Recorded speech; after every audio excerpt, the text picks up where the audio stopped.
এই আসিয়ার ইস্যু আমরা ভুলে যাব। এই যে মেয়েটা কাতরাতে কাতরাতে মারা গেল আজকে, বেশি দিন সময় লাগবে না, 1 মাস 2 মাস হাইয়েস্ট 3 মাস। এর আগেও বহু ইস্যু আমরা এসেছে ভুলে গেছি, একটার পর একটা এসেছে, একটার পর একটা ভুলে গেছি আমরা। আপনারা দেখে নিয়েন 3 মাসের মধ্যে এই মেয়েটাকে সবাই ভুলে যাবে এবং যাবো ভবিষ্যতে। লিখে নেন আপনারা, এই বাচ্চার কথা কেউ মনে রাখবে না, এই বাচ্চাটার কথা কেউ মনে রাখবে না। 3 মাস পরে, 6 মাস পরে, 1 বছর পরে আরো নতুন ইস্যু আসবে, আরো নতুন পাপ হবে, আরো বড় বড় ঘটনা ঘটবে। এরপরে মানুষ এই বাচ্চাটাকে ভুলে যাবে। এই বাচ্চাটা কি তার মৃত্যু যন্ত্রণা ভুলতে পারবে? তার সম্মানহানি ভুলতে পারবে? তার পিতামাতাকে ভুলতে পারবে?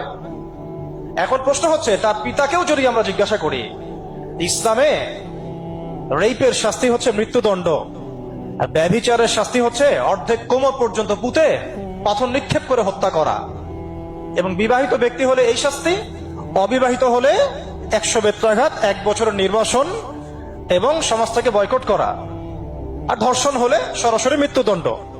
3 মাস সময় লাগার কথা না, 3 দিনের মধ্যেই করা সম্ভব। এটা শরিয়া আইন, এটা আল্লাহ রাব্বুল আলামিনের শরিয়া বিধান। এখন তারাও কি এটাতে রাজি হবে? যারা শোক প্রকাশ করছেন তারা কি এই বিধানটা কার্যকর করতে রাজি হবেন?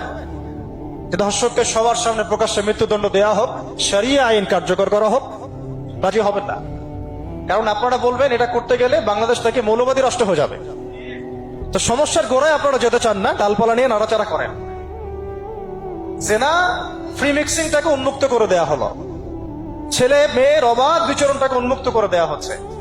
একটা চরম ক্ষুধার্ত মানুষদের সামনে যদি আপনি খাবারকে উন্মুক্ত করে রাখেন, এরপরে যদি কেউ জোর করে খাবার খেয়েও ফেলে, শুধু কি আপনি খাদকের দোষ দিবেন? পুরো সিস্টেমটাই দায়ী, পুরো সিস্টেমটাই দায়ী এখানে। আপনি নারী পুরুষকে অবাধ মেলামেশা দিয়েছেন, ফ্রি মিক্সিং এ দিয়েছেন, একদম ছোটবেলা থেকেই, স্কুল লাইফ থেকে, কলেজ লাইফ থেকে, ইউনিভার্সিটি লাইফ থেকে, জব সেকশনে, এমনকি রাজনীতি করতে গেলেও কর্পোরেট সেকশনে, ব্যবসায়িক সেকশনে, অফিস আদালতে, সব জায়গায় ফ্রি মিক্সিং কে অবাধ ভাবে আপনি উন্মুক্ত করে দিয়েছেন, আমরা উন্মুক্ত করে দিয়েছি। এর উপরে ছড়িয়ে দিয়েছি পর্নোগ্রাফি। পর্নোগ্রাফি সবার ফোনে ফোনে।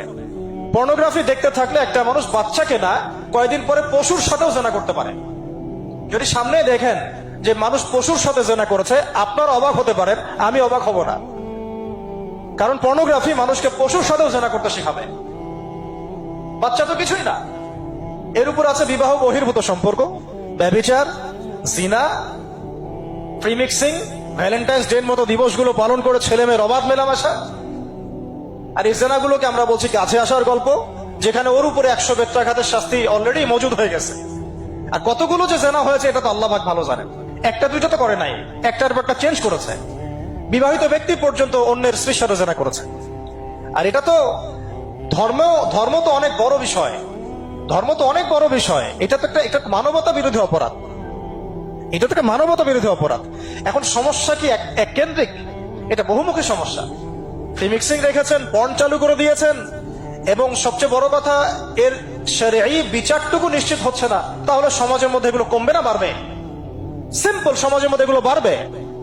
6টা কাজ করেন, ইনশাআল্লাহ তাআলা কমে যাবে। প্রথমত, শরঈ পর্দা নিশ্চিত করেন। দ্বিতীয়ত, ফ্রি মিক্সিং বন্ধ করে দেন। তৃতীয়ত, আপনারা জেনার শাস্তি চালু করেন। চতুর্থত, সমকামিতা বন্ধ করেন, সমকামিতা বন্ধ করেন, এলজিবিটি বন্ধ করেন।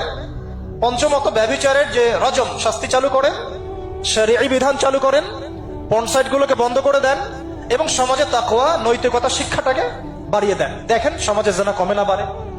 কিন্তু কেউ এই সমস্যার গোড়ায় যাবে না। একটা ইস্যু আসবে, একটা ইস্যু যাবে। আজকে আপনার বোন তো কালকে আমার বোন, কালকে অমুকের বোন, কালকে তার মেয়ে, নিজের ঘর পর্যন্ত চলে আসছে। আর কয়টা রিপোর্টই বা আমাদের সমাজের সামনে আসে? যে কয়েকটা রিপোর্ট সামনে এসেছে, এগুলো 50%ও না। বহু মেয়ে এগুলো বলতেও পারে না, লজ্জায়। আর আমি তো ওইসব মেয়েদের ব্যাপারে কথা বলা ছেড়ে দিয়েছি, যারা স্বেচ্ছায় নিজের ইজ্জতকে বিলি দেয়। তাদেরকে আমি আমার বোন পরিচয় দিতে লজ্জাবোধ করি। সমাজ থেকে গায়রত, ব্যক্তিত্ব, পর্দা, শালীনতা, হিজাব এগুলো উঠিয়ে দেওয়া হয়েছে। আপনারা কি দ্বীনি অঙ্গনের তসলিমা নাসরিন হতে চান নাকি? তারা কি দ্বীনি অঙ্গনের তসলিমা নাসরিন হতে চান? কেন আপনি একটা ছেলের সাথে হারাম সম্পর্কে জড়াবেন? কেন প্রেম করতে যাবেন? কেন আপনি তার সাথে বাইকে করে ঘুরতে যাবেন? কেন আপনি আপনার বন্ধুদের সাথে ফ্রি মিক্সিং এ ঘুরতে চলে গেলেন, 3 দিনের রাস্তা, 7 দিনের রাস্তা, 10 দিনের রাস্তা, অথচ আপনার উপর হজও ফরজ না মাহারাম ছাড়া। না আপনি পর্দা মানছেন, না মাহারাম মানছেন, আর সমাজে না আছে ইসলামী শরিয়া আইন অনুযায়ী বিচার, আর না আছে পর্ন বন্ধের উদ্যোগ, আর না আছে ফ্রি মিক্সিং বন্ধের উদ্যোগ। তো আপনার ইজ্জত চলে গেলে কে ফিরাই দিবে আপনাকে? আমি তো আপনার ভালোর জন্যই কথা বলছি। সমস্যা হচ্ছে আমরা সমস্যার গোড়ায় যেতে চাচ্ছি না। আজকে এই কথাটা আমি এখানে বলতে চাই নাই, শুধু কথা প্রসঙ্গে চলে আসছে যে এই যে মেয়েটা কাতরাতে কাতরাতে মারা গেল আজকে, আপনারা দেখে নিয়েন 3 মাসের মধ্যে এই মেয়েটাকে সবাই ভুলে যান। সমস্যার গোড়ায় আসেন। সমস্যার গোড়া হচ্ছে আল্লাহর জমিনে আল্লাহর দ্বীন ইসলাম বাস্তবায়ন না হওয়া পর্যন্ত এই মানবতার মুক্তির কোন রাস্তা নাই। আল্লাহর কসম করে বলতেছি, আল্লাহর জমিনে ইসলাম, কোরআন, সুন্নাহ, রাসূলের আদর্শ বাস্তবায়ন হওয়ার আগ পর্যন্ত এই জাতির স্বাধীনতা বলে কোনো শব্দ নাই, এই মানবতার মুক্তির কোনো পথ নাই। কেউ আমরা স্বাধীন না।